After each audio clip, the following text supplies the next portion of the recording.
on se retrouve pour une nouvelle vidéo sur les licornes cette fois-ci. Alors, petit rappel avant de démarrer ce sujet aujourd'hui, comme à chaque début de vidéo, je ne détiens pas la vérité absolue, prenez dans votre cœur ce qui vous parle, laissez le reste sur le côté de la route. Faites-vous toujours votre propre idée avec votre propre ressenti. Je possède toujours mon fameux petit calepin de notes, je ne peux pas tout retenir de tête, ça ferait beaucoup trop d'informations. Enfin, si vous avez la sensation que les choses présentées ici sont un peu pêle-mêle, c'est normal. Ce sont le fruit, ces informations ici sont le fruit de voyages astraux. Donc, parfois, voire même les 3/4 du temps, en fait, je me laisse guider parce que la créature, l'être, les êtres, les guides de l'instant décident de me montrer. Petite précision aussi qui concerne exclusivement ces vidéos sur les créatures magiques. Certes, ici, on a bien du voyage dans l'astral, mais pas que. Ça arrive parfois pour les créatures magiques qu'elles viennent dans ma réalité. Qu'elles arrivent dans mon appart, tout simplement. Disons les choses, que des fois je les appelle et qu'elles soient ici, avec moi. En face de moi, enfin voilà, dans ma réalité. Donc il y a un mélange pour les créatures magiques de voyage astral et de réalité ici et maintenant, au niveau du recueil des informations. Alors, maintenant que ça s'est dit, qu'est-ce qu'on va voir concrètement aujourd'hui concernant les licornes ? Donc la première chose que l'on va découvrir, c'est déjà qu'elles ont leur planète. Et oui, ça peut surprendre. Moi-même, j'ai été surprise au début quand je l'ai appris. Mais les licornes, elles ont bien leur planète. Une petite planète, toute calme, remplie de bienveillance, où il règne complètement un climat de paix. Dit comme ça, c'est sûr, ça donne envie. Le calme, la bienveillance, la paix, qui n'en a pas envie. Et c'est une planète qui est régulièrement visitée par d'autres espèces. Pourquoi c'est visité par d'autres espèces ? Tout simplement parce que les licornes, elles font partie de ces êtres qui collaborent actuellement avec d'autres êtres à ce que sur Terre, les choses transitionnent bien vu la période actuelle dans laquelle nous sommes. Donc c'est des visites pour collaborer, faire des points, etc., etc., ou que sais-je encore. Il se passe tellement de choses. Les licornes actuellement, sur Terre, il y en a beaucoup qui sont là pour assainir, purifier, en collaboration, encore une fois, je le répète, avec d'autres êtres, mais aussi avec tout simplement, ça peut être des esprits de la nature. Purifier, assainir quoi ? Alors là, la liste est non exhaustive, il y a une tonne de choses, un milliard de choses à assainir et purifier sur Terre, je pense. Tout ce qui peut être lieu, endroit, chose, objet, énergie, etc., etc., etc. Voilà.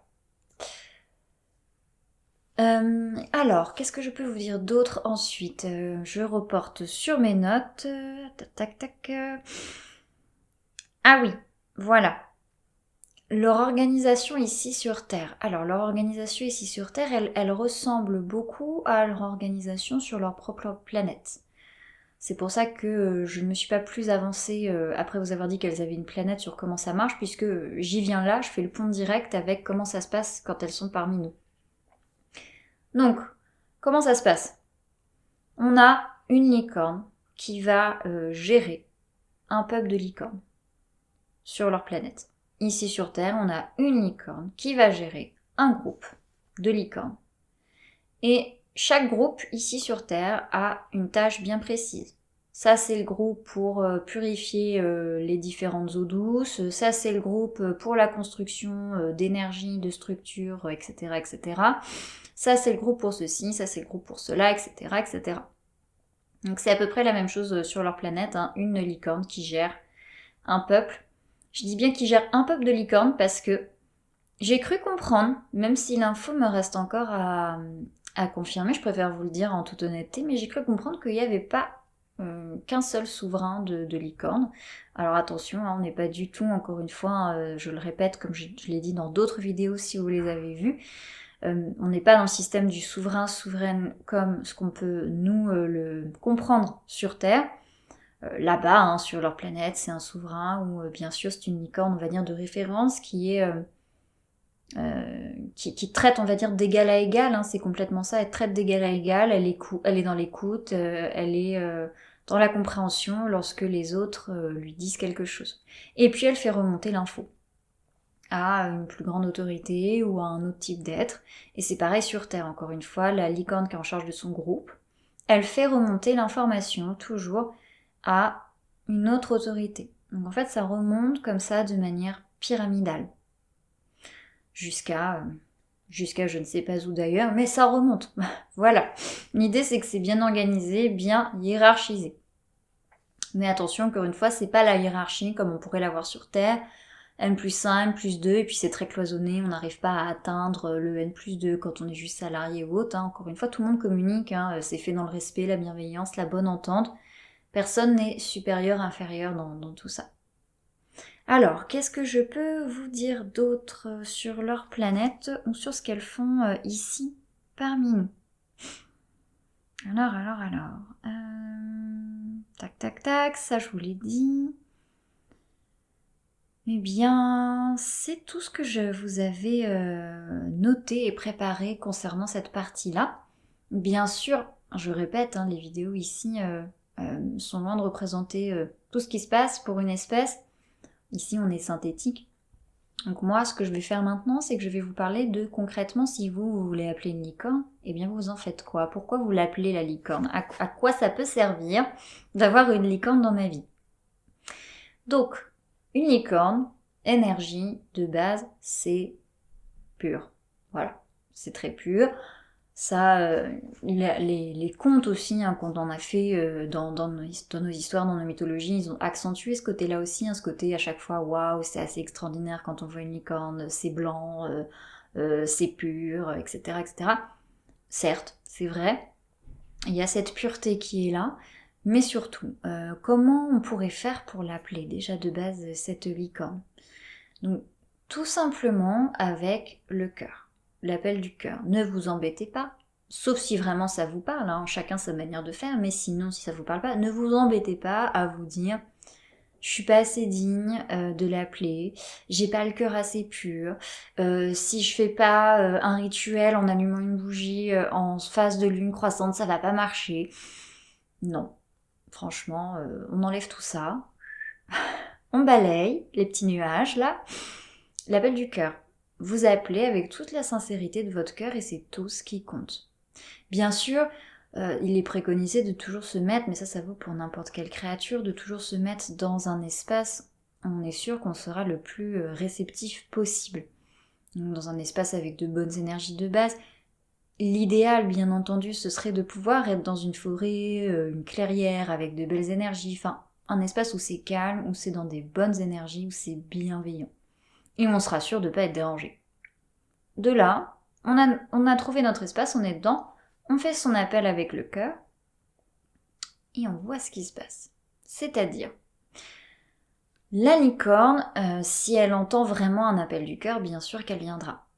Mais, avant de se montrer, et d'aller plus avant dans la relation avec vous, et de dire « Ok, je vais t'aider », elle va d'abord vous scanner. De haut en bas, enfin c'est vraiment, il va y avoir un scan, pour sentir si vos intentions, elles sont vraiment pures. Si ça vient vraiment entièrement du cœur. Donc il va y avoir une sorte de scan, comme ça, elle va prendre le temps de vous regarder en fait. Et de se dire, bon, est-ce que ça vient vraiment du cœur, les intentions son appel et ses intentions. Si elle voit que c'est le cas, dans ce cas, il n'y aura pas de problème. Elle se montrera, et de là, je vous le souhaite, démarrera une belle relation. En tout cas, un beau dialogue. Elle acceptera de vous aider sur ce que vous lui demandez, et si c'est dans ses capacités aussi, bien sûr, il y a certains types de créatures qui sont, plus calées que d'autres selon les domaines, des types de créatures auxquelles on va plus penser pour faire tel type de tâche plutôt qu'une autre. Par exemple, mais ça c'est que ma vérité personnelle à moi, je penserais plus facilement et logiquement, dans ma logique à moi en tout cas, à appeler un dragon pour de la protection que d'appeler une licorne, par exemple. Voilà. Alors, concrètement, elle vous a scanné, tout ça, Donc, des petites idées sur pourquoi on peut lui demander d'agir sur notre vie. Donc déjà, avant ça, même, ce que je suis en train de le revoir dans mes notes, bien sûr, vous ne pouvez surtout pas forcer la licorne à rester. Il y a une notion de grand respect là-dessus. Si vous voyez qu'elle vient ou que vous la sentez venir et que finalement elle s'en va, elle décide de pas rester, c'est pas la peine de la forcer, ça marchera pas. et puis ce sera raté pour le coup. Donc, ceci étant dit, je reviens à pourquoi, pour quelles raisons, quel motif je pourrais appeler une licorne. Déjà, rien que pour, en méditation profonde par exemple, se centrer.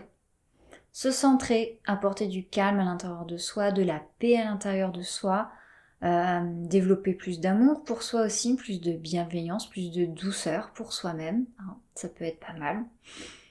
Ensuite, plus de centrage, ça je crois que je vous l'ai déjà dit. Ensuite, tout simplement pour une purification. Tout ce qui est purification, la licorne, c'est très très bien. Quand je dis purification, je parle vraiment de purification après un nettoyage. Si la chose pour laquelle vous souhaitez qu'il y ait une purification, c'est par exemple, je ne sais pas, imaginons un objet vraiment très pollué, ou une personne vraiment super crâne dans ses énergies, peut-être qu'il y aura besoin de faire un premier coup de nettoyage avec une autre énergie, donc soit une autre créature magique, soit un autre outil que vous avez dans votre besace, hein, d'outils énergétiques. Et la licorne, elle viendra après pour quelque part finir le travail. Vraiment, elle purifie. Mais si vous avez des gros miasmes avant ou des gros trucs bien lourds, appelez ou faites appel ou utilisez d'autres types d'énergie avant et la licorne, elle vient après pour la purification finale, on va dire. Pour augmenter les énergies aussi, tout simplement. Hein, la vibration d'un objet, d'une personne, encore une fois. Ensuite, ah oui, ça c'est très important. Ça, faut pas que j'oublie de vous le dire. Vous pouvez aussi l'appeler pour qu'elle fasse émerger le beau avec un B majuscule en vous. Le beau en vous, le beau à l'intérieur de vous, qu'elle vous fasse vraiment ressentir cette lumière avec un L majuscule. Et surtout, pour vous connecter à votre part divine. Connexion à la part divine. Cette part qu'on a tous en nous, à l'intérieur de nous. Cette part qu'on a tous sans exception, à laquelle parfois on n'ose pas trop, ou bien on n'y pense pas trop, ou bien on se dit que ça paraît peut-être inaccessible de pouvoir s'y connecter. Alors qu'en fait, peut-être pas. Et la licorne peut vous aider dans ce sens, pour vraiment faire ressortir le beau avec un B majuscule qu'il y a en soi, mais aussi vraiment cette connexion à cette part divine à l'intérieur de soi, le divin en soi. Enfin, pour nos amis les licornes, vous avez peut-être remarqué que la licorne, accessoirement, ça ressemble beaucoup à un cheval. C'est juste que le cheval, il n'a pas la corne en plus, voire les ailes en plus, hein, oui, parce que les licornes, elles peuvent avoir des ailes, hein, elles n'ont pas forcément que la jolie corne en plus. D'ailleurs, elle n'est pas que jolie, on verra dans une prochaine vidéo qu'il se passe beaucoup de choses au niveau de cette corne, qu'elle sert à beaucoup de choses. Mais ça, c'est une prochaine vidéo. Donc, pour revenir au cheval, qui lui donc n'a pas la corne, n'a pas les ailes, mais ça n'empêche que c'est une sorte de cousin hein, de cette chère licorne. Un cousin dans quel sens? C'est-à-dire que si vous croisez un cheval, ou je ne sais pas, imaginons vous faites partie d'un centre équestre, ou vous vous baladez régulièrement dans un champ où il y a des chevaux, et que vous avez la possibilité de les approcher, c'est ça l'idée, si vous avez la possibilité de les approcher, le cheval peut être une sorte de porte pour aller se connecter après à l'énergie de la licorne. Donc vous pouvez par exemple, encore une fois, si vous en avez la possibilité, aller vous connecter de front à front contre le front de l'animal avec votre front pour vraiment ressentir l'énergie du cheval et demander à ce que cette connexion elle se fasse. Tout simplement. Il y a un dicton qui dit que l'idéal, ce serait de trouver un cheval blanc, parce qu'un cheval blanc connecterait et rapprocherait encore plus de l'énergie de la licorne. Personnellement, ce dicton, vous sentez dans votre cœur s'il vous parle ou pas tout simplement. Il n'y a pas de drame si vous n'avez pas de cheval blanc et que vous avez qu'un cheval marron ou noir. Ça n'empêche que ça reste une porte pour accéder à l'énergie d'une licorne derrière, c'est un cheval, donc pas de souci là-dessus. L'idée, encore une fois, c'est juste l'intention avec le cœur. Du moment que vous restez centré et que vous restez dans votre cœur, tout va bien. Et on n'en tirera forcément que des jolies choses. Puisque c'est centré, c'est fait avec des intentions qui sont volontairement belles de base. Voilà.